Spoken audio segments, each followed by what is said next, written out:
Hello and welcome to Instant Nerd. In this video, I'm going to show you how to change your refresh rate using the NVIDIA Control Panel. Before we start, if you don't have the NVIDIA Control Panel installed, you can download it from the Microsoft Store. Search for NVIDIA Control Panel and install it.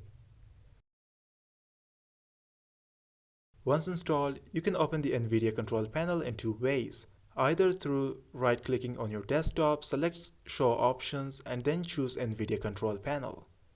Or you can search for NVIDIA Control Panel in the Windows search bar and open it. Once the NVIDIA Control Panel is opened, go to the Display section and select Change Resolution. Choose your correct monitor and select the desired resolution. Next to the refresh rate, click the drop-down menu to select your preferred refresh rate. Click Apply to save the changes.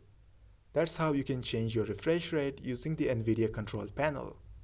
If this video was helpful, then please consider subscribing and liking this video.